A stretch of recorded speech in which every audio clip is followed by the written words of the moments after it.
नमस्कार, बहुत बहुत स्वागत है आपका खबर असरदार। आप देख रहे हैं, मैं हूं आपके साथ ऋतु ज्ञानवानी और मैं हूं आपके साथ प्रशांत कटारे। और बुलेटिन में सबसे पहले बात करेंगे दिल्ली में सरकार की योजनाओं को लेकर हो रही सियासत की। दिल्ली में योजनाओं को लेकर सियासत खूब हो रही है। अरविंद केजरीवाल के पुजारी ग्रंथी सम्मान योजना को लेकर बीजेपी और आम आदमी पार्टी के बीच सियासी घमासान जारी है। बीजेपी के बाद अब आम आदमी पार्टी संयोजक अरविंद केजरीवाल ने बीजेपी पर गंभीर आरोप लगाए हैं।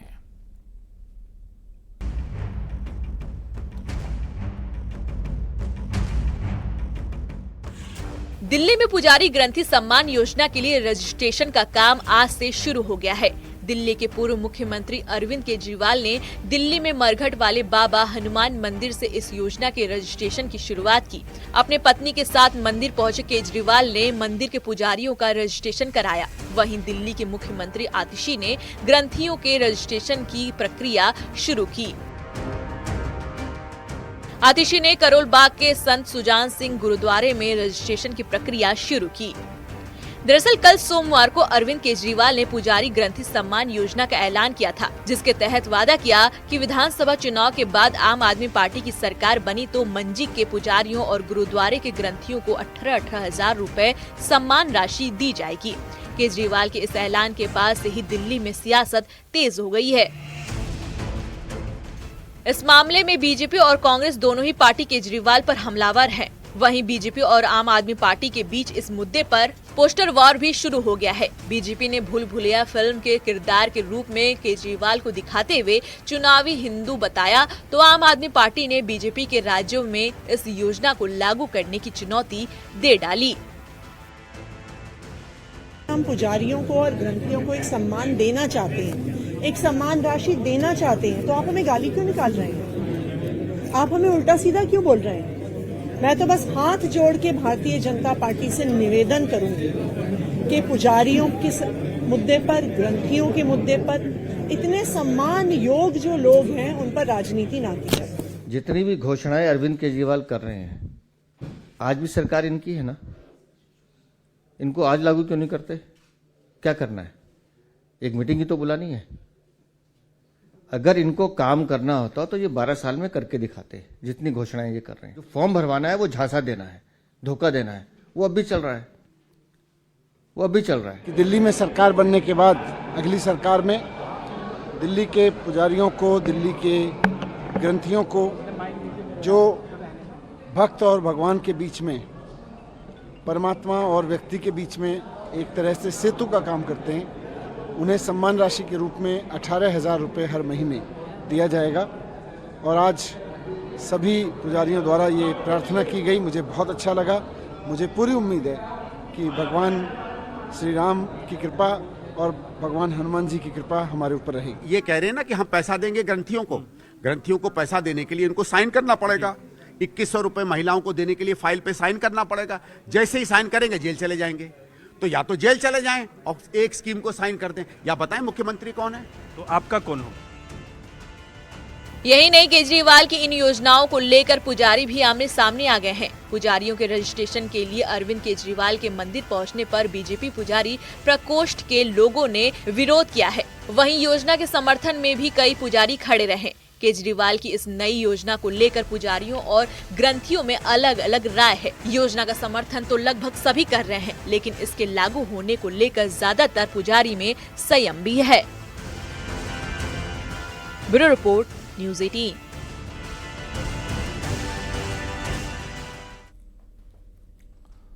और अब बात महाकुंभ की। प्रयागराज में 13 जनवरी से महाकुंभ की शुरुआत होने जा रही है। मुख्यमंत्री योगी आदित्यनाथ ने साल के आखिरी दिन महाकुंभ तैयारियों को परखा और अधिकारियों को जरूरी दिशा निर्देश भी दिए। मुख्य स्नान पर्व पर कोई वीवीआईपी प्रोटोकॉल नहीं होगा। संतों के स्वागत और श्रद्धालुओं के लिए अभिनंदन के लिए सरकार और मेला प्राधिकरण की ओर से पुष्प वर्षा भी की जाएगी। महाकुंभ के दुर्लभ संयोग का साक्षी बनने के लिए देश और दुनिया से श्रद्धालु तैयार हैं, लिहाजा सरकार भी फुल प्रूफ इंतजाम कर रही है।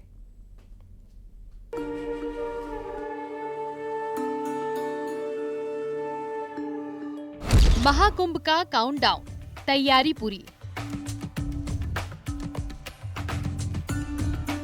सड़क और फ्लाईओवर का बिछा जाल, मुख्य स्नान पर नहीं होगा वीवीआईपी प्रोटोकॉल। 144 साल के बाद महाकुंभ का शुभ मुहूर्त।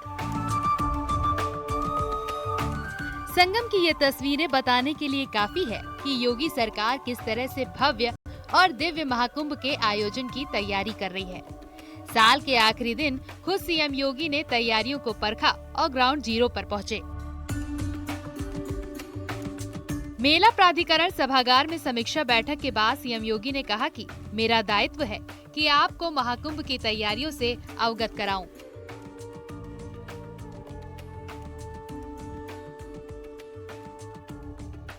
प्रयागराज शहर का कायाकल्प करने का काम लगभग पूरा हो गया है। शहर में 200 सड़कों का निर्माण हो चुका है। 2 लेन से 4 लेन, 4 लेन से 6 लेन बनाने का काम भी पूरा हो गया है। 14 फ्लाईओवर या रोड ओवरब्रिज का निर्माण हो रहा है। रेलवे स्टेशन और बाहर होल्डिंग एरिया तैयार किया गया है। स्टेशन और उसके बाहर व्यवस्थाएं की गई हैं। प्रयागराज को जोड़ने वाले मार्गों पर संगम से 2 से 5 किलोमीटर की दूरी पर पार्किंग स्पेस चिन्हित करते हुए उन्हें सक्रिय कर दिया गया है। पहली बार महाकुंभ में 22 से बढ़कर 30 पॉन्टून पुल बनाए गए हैं। 12 किलोमीटर का अस्थायी घाट तैयार किया जा रहा है।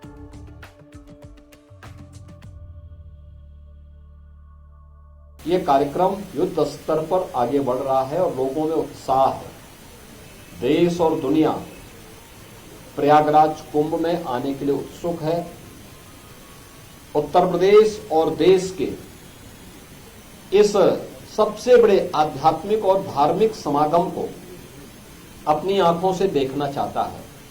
144 वर्ष के बाद महाकुंभ का यह मुहूर्त आ रहा है। श्रद्धालुओं को पीने का साफ पानी मिल सके, इसके लिए 450 किलोमीटर की शुद्ध पेयजल की लाइन बिछाई गई है। मेले में अब तक 7000 से अधिक संस्थाएं आ चुकी हैं। 1.5 लाख से अधिक टेंट की व्यवस्था मेला प्राधिकरण ने की। यूपी और पूरा देश सबसे बड़े आध्यात्मिक और धार्मिक समागम को अपने आंखों से देखना चाहता है।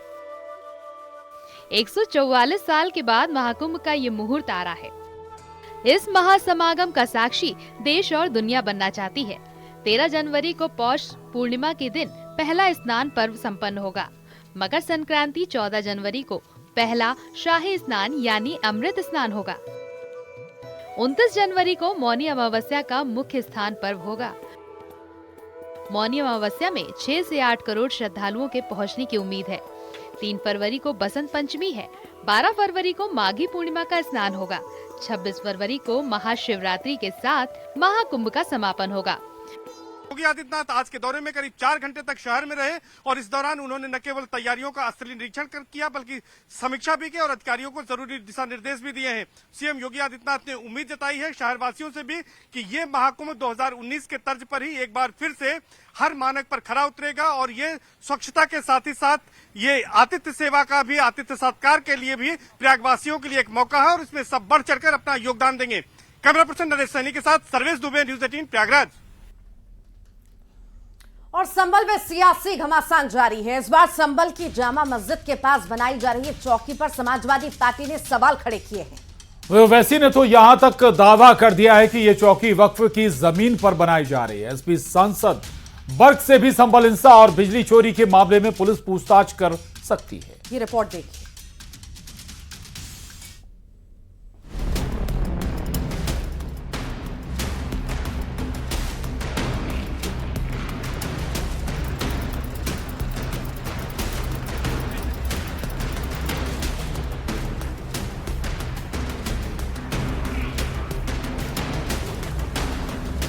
संभल का सियासी घमासान थमने का नाम नहीं ले रहा।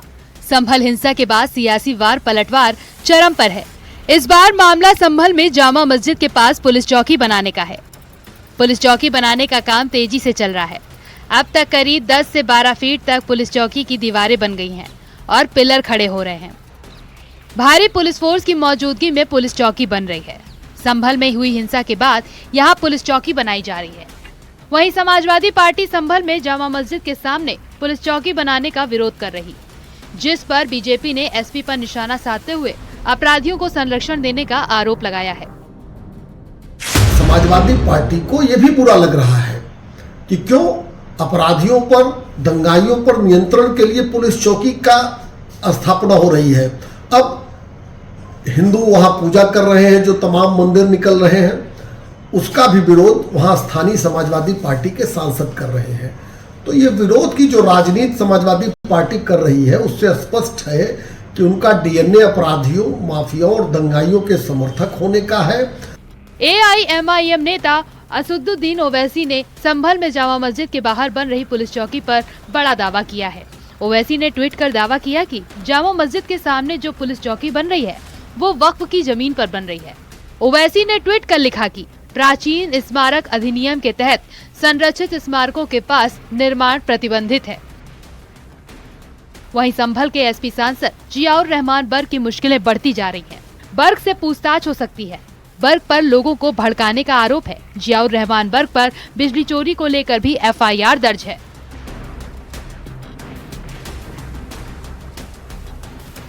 संभल में मिली ऐतिहासिक बावड़ी की खुदाई भी जारी है। यहाँ पर खुदाई के दौरान प्राचीन घड़ा भी मिला है। हालांकि खुदाई के दौरान स्ट्रक्चर को मामूली क्षति हुई। ASI की टीम भी मौके पर मौजूद रही। संभल पिछले 1-1.5 महीने से सियासत का हॉट स्पॉट बना हुआ है। ऐसे में अब संभल हिंसा के बाद यहाँ बनाई जा रही पुलिस चौकी को लेकर भी सियासी पारा हाई है। न्यूज़ 18 के लिए ब्यूरो रिपोर्ट। और नया साल आने वाला है और उसके पहले MP की मोहन सरकार ने अतिथि शिक्षकों को बड़ा तोहफा दिया है। शिक्षक भर्ती में अतिथि शिक्षकों को 50% आरक्षण मिलेगा और इसके लिए राजपत्र में अधिसूचना भी जारी कर दी गई है। संविदा शिक्षकों के भर्ती के लिए नियमों में बदलाव किया गया। सरकार के ऐलान पर अतिथि शिक्षकों ने खुशी भी जाहिर की है। तो और इस फैसले पर अब सियासत भी शुरू हो गई है।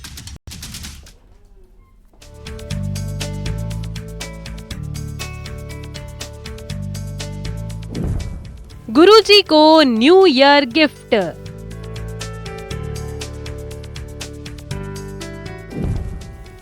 अतिथि शिक्षकों को उपहार।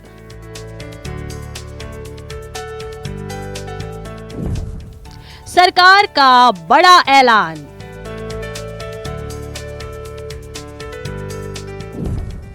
भर्ती में 50% आरक्षण।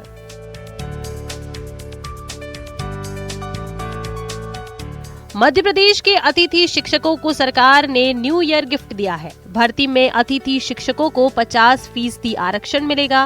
राजपत्र में अधिसूचना जारी कर दी गई है। शिक्षा भर्ती के नियमों में भी संशोधन किया गया है। सफलता तो निश्चित रूप से बड़ी है और जिस तरह से अचानक ये आदेश जारी हुआ उसके लिए माननीय शिक्षा मंत्री जी, माननीय मुख्यमंत्री जी, आयुक्त महोदय को धन्यवाद।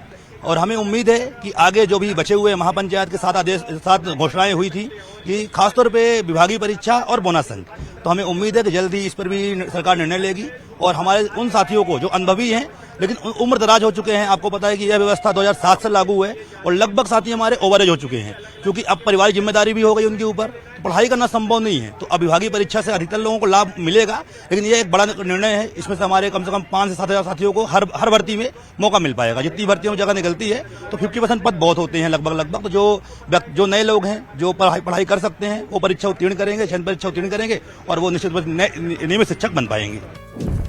अतिथि शिक्षकों को खुशखबरी। अतिथि शिक्षकों को भर्ती में 50% आरक्षण मिलेगा। मध्य प्रदेश राजपत्र में ये अधिसूचना जारी कर दी गई है। इसके तहत शिक्षक भर्ती के नियमों में संशोधन हुआ है। संविदा शिक्षकों की भर्ती के लिए नियम भी तय कर दिए गए हैं। साथ ही 2025 की परीक्षा में नए नियम लागू होंगे।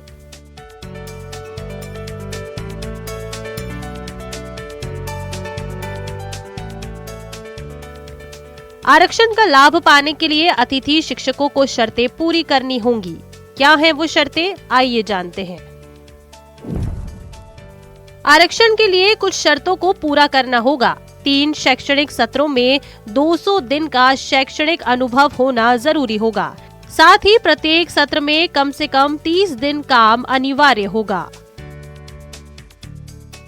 अतिथि शिक्षक अपनी मांगों को लेकर काफी समय से आंदोलन कर रहे हैं। उन्होंने नियमितीकरण की मांग की थी, लेकिन अब उन्हें आरक्षण का लाभ मिलेगा। अतिथि शिक्षकों की मांग। मध्य प्रदेश में 70,000 अतिथि शिक्षक हैं। ये लंबे समय से आंदोलन कर रहे थे। अतिथि शिक्षक नियमितीकरण की काफी समय से मांग कर रहे थे। अपनी मांगों को लेकर अतिथि शिक्षक हाई कोर्ट तक पहुंचे थे। अतिथि शिक्षकों की नियमितीकरण की मांग को लेकर इनकार भी किया गया था।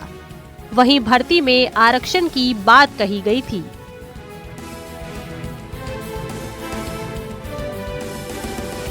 अतिथि शिक्षकों को आरक्षण दिए जाने पर बीजेपी ने खुशी जाहिर की है। कहा है कि सरकार ने जनता और कर्मचारियों से जो वादे किए हैं उन्हें पूरा किया जा रहा है, लेकिन कांग्रेस ने सरकार पर झूठा वादा करने का आरोप लगाया है। देखिए, भारतीय जनता पार्टी की सरकार मध्य प्रदेश हो चाहे राष्ट्रीय स्तर पर हो, समयबद्ध और क्रमबद्ध तरीके से अपने किए हुए सारे वादे और सारी बातों को पूरा करती आई है। इन शिक्षकों से सरकार ने वादा किया था कि उनको उनकी बातों को तवज्जो दी जाएगी, उस पर ध्यान दिया जाएगा, और ये 50% का आरक्षण उनको जो दिया गया है ये स्वागत योग्य है। और मैं समझता हूं कि सभी जनता में भी और शिक्षकों में भी ये हर्ष का विषय। अतिथि शिक्षकों के साथ जो अन्याय किया है सरकार ने, वो हर व्यक्ति जानता है। अतिथि शिक्षक निरंतर मांग पे अड़े रहे, अपने हड़ताल करनी पड़ रही है। भाजपा कार्यालय के बाहर भी वो धरना देने बैठे हैं, मुंडन भी कराया। इस सरकार के माथे पे शिकन नहीं आई। अब सिर्फ एक झूठी बातें करके भ्रमित कर रहे हैं। तो सरकार ने अतिथि शिक्षकों को खुशखबरी दी है, लेकिन इस पर भी सियासत शुरू हो चुकी है। बीजेपी जहां फैसले पर खुशी जता रही है, तो वहीं कांग्रेस सवाल उठा रही है। न्यूज़ 18 के लिए ब्यूरो रिपोर्ट।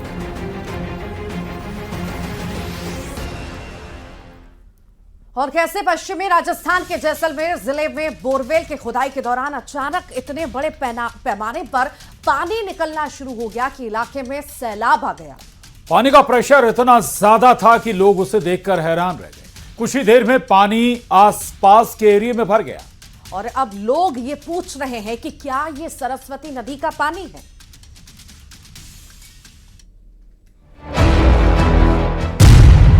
जैसलमेर में जमीन फाड़ कर निकला पानी। 200-250 मीटर पर गैस मिलना भी संभव नहीं है। बहुत गहराई पे गैस मिलती है। 800 फीट नीचे आया सैलाब, खेत बन गया तालाब। तो वहाँ अभी भी विस्फोट होने की या जहरीली गैस या दोबारा रिसाव शुरू होने की संभावना बनी है।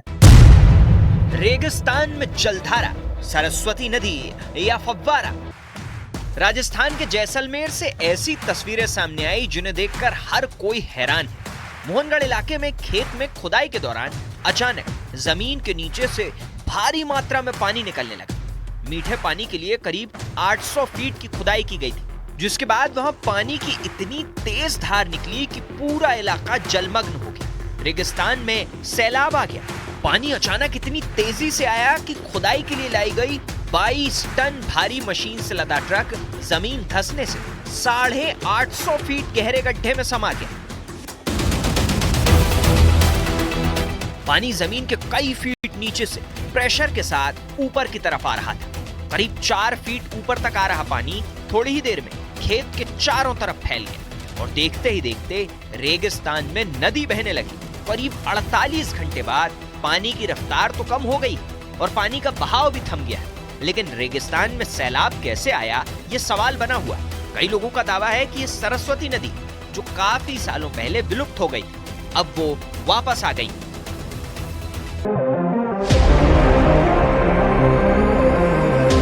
जिस समय देश में महाकुंभ की तैयारियां चल रही, 13 जनवरी से प्रयागराज में दुनिया के सबसे बड़े धार्मिक और आध्यात्मिक आयोजन महाकुंभ की शुरुआत होने वाली है, जिसमें दुनिया भर से करीब 40 करोड़ लोगों के शामिल होने का अनुमान है। प्रयागराज में ही गंगा, यमुना और सरस्वती का संगम। कुछ लोगों का दावा है कि कलयुग के अंत में कल्कि का अवतार होना।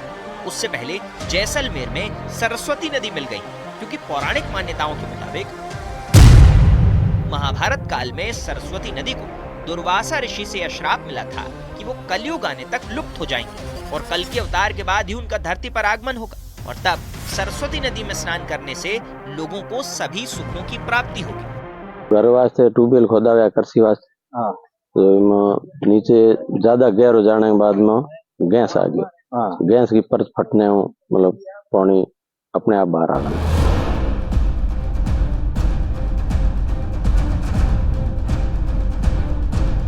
क्या ये जल स्रोत सरस्वती नदी का है और सरस्वती नदी धरती की सतह पर वापस आ गई? इन तमाम दावों में कितनी सच्चाई है ये कह पाना तो अभी मुश्किल है, लेकिन फिलहाल इसकी जांच शुरू हो गई। जी, हमारे द्वारा कलेक्टर साहब के द्वारा वो धारा 163 लगाई गई है जो निरंतर जारी है और वहाँ अभी भी विस्फोट होने की या जहरीली गैस या दोबारा रिसाव शुरू होने की संभावना बनी है। इस कारण से 500 मीटर के एरिया में अभी भी वो प्रतिबंध रहेगा किसी भी व्यक्ति, पशु आदि के विचरण का। और हमने काश्तकार है उसको भी पाबंद किया कि जो भी मशीनरी है वो फंसी हुई है वो जब तक विशेषज्ञ राय न दें तब तक बाहर नहीं निकाले। के ऊपर करीब 200 मीटर से लेकर के 200-250 मीटर तक की एक मोटी चिकनी मिट्टी की परत है।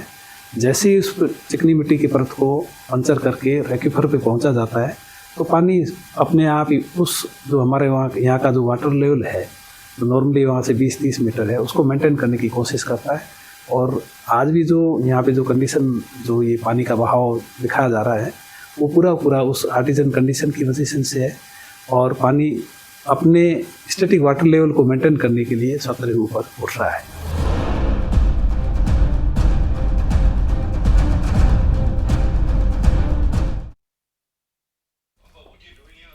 और चंद घंटों का और इंतजार, उसके बाद होगा नए साल का आगाज। जश्न में डूबेगा पूरा हिंदुस्तान। क्या है आपका न्यू ईयर का प्लान? 2024 को अलविदा बोलकर अब 2025 का स्वागत करने के लिए देश भर के लोग हैं तैयार।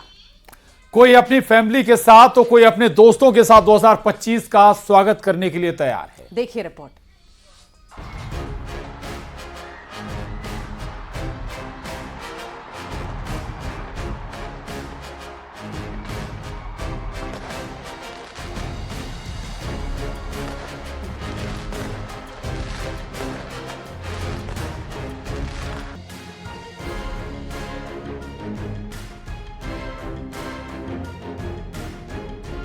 तो 2024 को विदा कर लोग 2025 के स्वागत के लिए तैयार हैं। देश के अलग अलग हिस्सों में नए साल के स्वागत की धूम देखने को मिल रही है और जो तस्वीरें सामने आ रही हैं वो बेहद ही खूबसूरत हैं।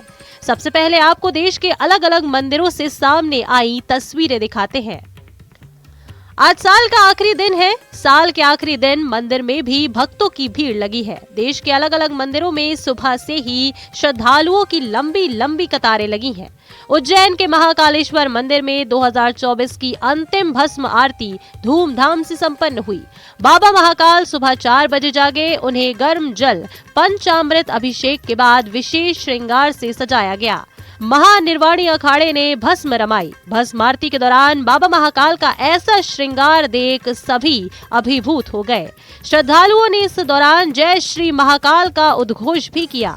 अयोध्या, काशी, मथुरा, वैष्णो देवी, दिल्ली, मदुरै समेत देश भर के तमाम मंदिरों में श्रद्धालुओं का तांता लगा हुआ है। लोगों ने सुबह सुबह साल खत्म होने से पहले भगवान का धन्यवाद किया और आने वाले साल में सब अच्छा हो इसके लिए प्रार्थना की। लेकिन शाम होते होते लोगों का उत्साह और बढ़ चुका है और लोग चंद घंटों में 2025 के स्वागत के लिए अपने अपने तरीकों से तैयार हो चुके हैं। किसी ने रात में पार्टी करने के लिए घर में साज सजावट करी है तो तमाम रेस्टोरेंट, बार और क्लब में भी नए साल को लेकर तैयारियां पूरी हैं। नया साल आ रहा है तो ज़्यादा उत्सुकता है कि चलो थोड़ा एंजॉयमेंट हो जाएगा, साथ में ज़्यादा अच्छे से पढ़ाई हो जाएगी और भी थोड़ा सा जो सपने हैं वो भी पूरे हो जाएंगे शायद इस साल में। वही कि जैसे जैसे साल बीतते जाते हैं तो हमें एक नई अपॉर्चुनिटी मिलती है लाइफ को लेके कि हम बेहतरीन से बेहतरीन कर सकते हैं अपने लिए, दूसरे लोगों के लिए एक बेटर लाइफ दे सकते हैं जो कि हम अफोर्ड कर सकते हैं। मतलब जो काम करना है आज ही करना है। नए साल से सब कुछ नया ही रहेगा। आने वाले साल को लेके अच्छा साल रहे, जो पिछला था उससे और अच्छा रहे, यही सोचा है। मतलब एंजॉय कर रहे हैं बस डे को। आज साल का लास्ट डे है तो इसलिए। वहीं पुलिस प्रशासन ने भी नए साल के जश्न में कोई बाधा न पैदा हो, इसको लेकर तैयारियां पूरी कर ली हैं। इधर भोपाल पुलिस कमिश्नर के मुताबिक शराब पीकर तेज वाहन चलाने वालों पर कार्रवाई होगी, साथ ही लड़ाई झगड़ा करने वालों पर भी पुलिस नजर रखेगी। इसको लेकर के पुलिस पूरी तरीके से सक्रिय है और खासतौर पर तभी हो पाता है जब असामाजिक तत्वों के विरुद्ध लगातार कार्रवाई हो, जो जिन लोगों के द्वारा नियमों का पालन नहीं किया जा रहा है, खासतौर पर ड्रिंक एंड ड्राइव जैसे घटनाएं की जा रही हैं, या फिर जिनके द्वारा बहुत तेज गति में वाहन चलाया जा रहा है, इस पर पुलिस की नजर रहेगी। क्योंकि खासतौर पर इस अवसर पर कई बार बहुत सारी ऐसी घटनाएं हो जाती हैं जिसमें युवाओं की जान चली जाती है। इसको लेकर के पुलिस लगातार सतर्क रहेगी, लगातार कार्रवाइयां करती रहेंगी। तो बस अब से चंद घंटे और फिर 2025 की शुरुआत होने वाली है और 2025 के स्वागत को लेकर लोगों का उत्साह देखते बन रहा है। न्यूज़ 18 के लिए ब्यूरो रिपोर्ट।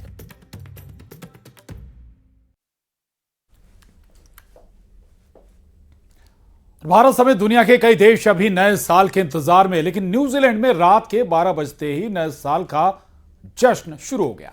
न्यूजीलैंड से हर साल सबसे पहले तस्वीरें दुनिया को दिखाई देती हैं और इस बार भी न्यूजीलैंड के लोगों ने नए साल का जोरदार तरीके से स्वागत किया है।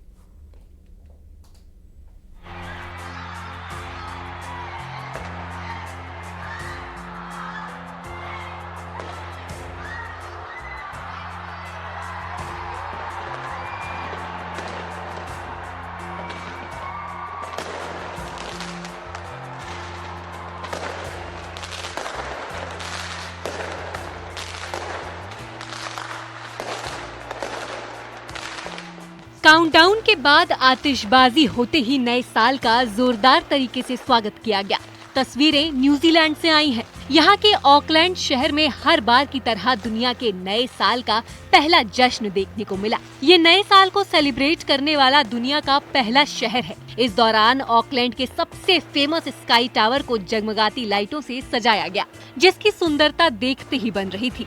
ऑकलैंड में स्काई टावर से जबरदस्त तरीके से आतिशबाजी की गई, जो कुछ देर तक चलती रही। इसके लिए काफी महीनों से तैयारी की जाती है। नए साल को लेकर लोगों में भारी उत्साह दिखा।